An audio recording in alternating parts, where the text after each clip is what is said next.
I can be more authentic with my Spanko friends than with my vanilla friends.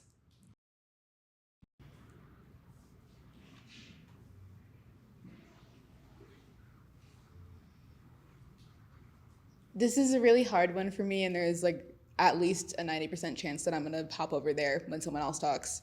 But the reason that I said slightly disagree is just from my personal experience and with my friends, the ones that know about me, they've known for years. And so like I feel completely and utterly like if anything, I feel equal with them as I do with my Spanko friends. So I don't really but personally for me this is where I feel like I would be. So very similarly to what she said, I've been struggling a little bit on where I should stand on this one because my first instinct was to run all the way over to the disagree, and then I came back here because it's a thing that I've mentioned before that all of my friends already know, and I can be open with them, but whenever I make a new friend, I have to feel that situation again with them, with all the new people. And as much as I want to be open, it's not always as easy as just coming up to a new friend and just telling them, hey, I'm into this. But when it's someone already from the scene, you skip that step. You already know that this is something you like. So you can just actually focus on the other things that are important to you. I mentioned this earlier at a party that we had over the weekend to someone that, there's this feeling of openness among the people in the scene where given you already know something this deep about each other, you don't need to do the full process of becoming friends with someone. You're already halfway there. For me, where I'm currently at in my life, I have one vanilla friend who I am still very close with. And it is because she's my best friend and is the sole vanilla person in my personal life currently who has fully embraced this side of me without judgment. She has her moments where she's like, I want to hear all about this, but not right now, and I respect it, right? But when she is ready to listen, she is wholeheartedly, unabashed, open and receives it and truly sees me. And I am so lucky to have her. It's insane. I love her to death. But I cannot say that for my other vanilla friends who I still have, but there is something, and it's I don't need to talk about this with you all the time, but there is something I personally feel when I have shared it with you and it feels dismissed, that it feels like a part of me has been dismissed. And I don't have to take it personal, but I do. And knowing that this community, the close friendships that I have been lucky enough to make, they already understand that part of me and I don't have to explain it and I can feel comfortability in that when I do get closer to them and open up about certain things once I get to that space with them, I already feel like there is a level of judgment that is not there because they've already accepted another part of me. And it does make me feel more open and comfortable with my friends who I have met in this community in ways that I find harder to connect with other vanillas. And it's not to say that I haven't made friends, I've made other great vanilla friends, but not to the depth and personal relationships that I have now. So the reason I'm in strongly agree is because I think that having a big secret with people in my vanilla life really affects the entire way I interact with them. I can't tell people honestly how I met my girlfriend, why I'm visiting with friends that I didn't meet in college or high school or not from my hometown in another country. And having a secret also just makes you feel differently and interact differently, maybe a little more reserved. Whereas I totally don't have to do that here. By some aspects, I want to be there, and by others, I want to be there. So I decided to stay here. Because with Spanko friends, we can be completely open and honest about this part of our life and this part of our sexuality. But in another hand,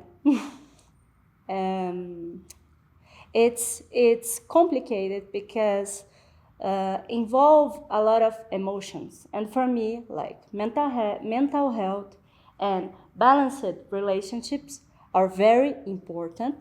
And sometimes people in the scene lost themselves in this area.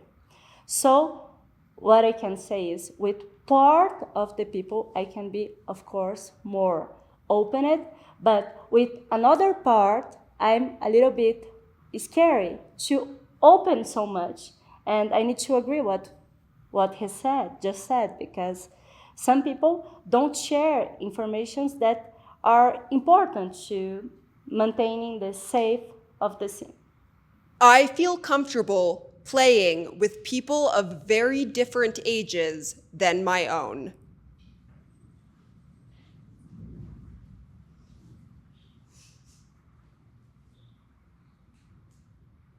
I am comfortable playing with anyone who is respectful of me. I find it very saddening when people see an older person and automatically disqualify them because they may speak differently. I am very aware that I came into this community early. I was 23 when I found the scene. Some people were 63 when they found the scene. And being closeted for that long is, like, I can't imagine. I could not actually imagine not having this. I could not. Like, I probably would not be honestly around if I had not found the scene. So they may speak in funny ways, they may say things that are inappropriate, and it is our job as humans to be compassionate enough to explain to them, hey, that's not really how we do things. Hey, that kind of made me uncomfortable. Maybe we could change that up a little. So to like just write someone off because they don't know better, like that is like, even like in vanilla context, that just drives me crazy. If you know better, you do better. If you don't know better, you can't be expected to do better. Now, if someone's consent violating and after being told is being inappropriate or is like just outlandishly being terrible, like, yeah, obviously we're gonna, you don't have to put up with that. You don't have to sacrifice yourself, but to not be willing to teach when you know, you're safe, that just really grinds my gears. So yes, I am comfortable playing with anyone who is respectful of me. I'm a little bit on the younger side, so I've only really ever played with people older than me, or like significantly older than me, and I will say I have loved every scene that I've ever done with anybody. All I will say is, for play specifically, as for the prompt, I probably am here, but in terms of play, if I was like to enter a dynamic, or like I am in a dynamic, I would probably prefer that person to be closer to my age, just because like if we're going through life together, it's going to be similar experiences at similar times.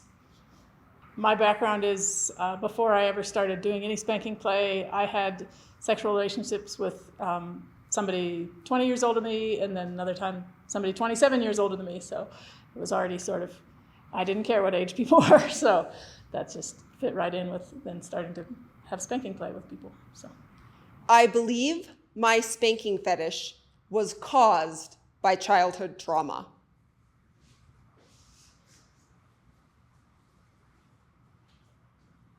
So I have some traumas from my child. I passed from physical abuse, psychological abuse, and for a long time, I really believed that my fetish was caused by that. For a long time, I believed that I was different because of that I didn't think as my friend of the school, and that I have different thoughts because of that. But after a lot of therapy and a lot of reading, and after all my experience, including Jillian's videos, now I really believe like 100% that this don't cause our fetish, because we have, like in the normal world, we have people who pass through traumas and are not Spanko, and we have people who pass through traumas and are Spanko and the opposite, and that's okay. So I strongly believe that I'm not a Spanko because of my background. This has always been a very strong factor as to why a lot of spankos take so long to find the scene.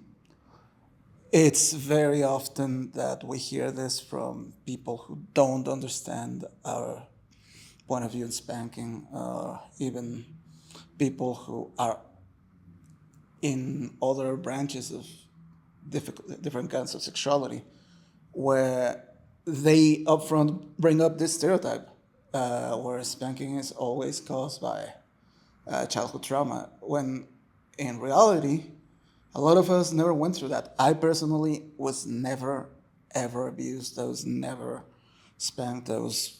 I had a very normal childhood, but this is something that I am, and it made my journey to get here a little bit more difficult because I kept hearing this exact same argument over and over and over again, that the spanking fetish is caused by childhood abuse. So why was I different? Why me, as someone who never went through that, why did I develop that? Something wrong with me? Am I a bad person? When in reality, no. It has absolutely nothing to do with that. And I know a lot of people who have been abused as children who never developed this kind of thing because that's not who they are. If you want a perfect counterexample to the idea that childhood trauma causes spanking, I'm probably it. My parents are, I don't know, the best parents of anyone I know. The hippie little preschool I went to, definitely, I think the word spanking might have been banned. There was no mention of anything such even related to that. So I don't even know how I would have heard of spanking as a kid. So it came from somewhere. As someone who sadly did grow up as a child who was a victim of child battery, though it was called spanking, and having this fetish, it was very confusing growing up with that. And I never thought, weirdly enough, even though it was said, but I never believed it, even as a child, that it was caused by my trauma, because I knew there was a difference between how I felt when I was young and didn't have a choice in that versus when I was young watching something happen on TV and being like, ooh, this is amazing. Why would I have such a positive longing and association to something that in my personal experience was a negative? It didn't add up to me. So I'm like, there is no way my trauma could have produced this. And I'm just happy that I, for whatever reason, had that understanding. I'm glad my brain put two and two together, because otherwise I feel like I would have had a very, very screwed up way of thinking. I think for me, sometimes what bugs me at times is that what I had went through will sometimes color my fetish, in that I'll think about fantasies I have that sadly I have experienced in real life. But I feel like I probably would have ended up having those fantasies anyway. So yeah, that's me. My experience is sort of in between. It didn't happen to me, but I witnessed it, and I've always been extremely sensitive to it in spanking in real life. And for the longest time, I did think that witnessing it and the trauma I felt from that caused my fetish. And when I flipped that around, and definitely with the help of Jillian's book, thought about it the other way, that it was traumatic because of my fetish, which was, innate and lifelong. And as far back as I remember, it just made everything make so much more sense that, the rest of my family had experienced the same things and witnessed the same things, but they're not spanking fetishists, so they forgot about it. And to me, it just, like I said, remained very sensitive to it. It's just still very difficult for me. But it's been wonderful to meet other people in the spanking community that have had the same experiences, because honestly, that was one of the hugest things, meeting other people in the community, because I had never had anyone in my life who understood that. I felt very alone, because not only do you feel sensitive and traumatized by things, but it's a thing that everyone else in society feels like it's just this thing you can laugh about. And it's just like, oh, this just happens. And, then we grow up and then we do it to our kids, whatever. And it was just like, there was nobody I knew who understood, like, just how wrong that felt. So I'm very grateful for finding other people who can understand this. Yeah.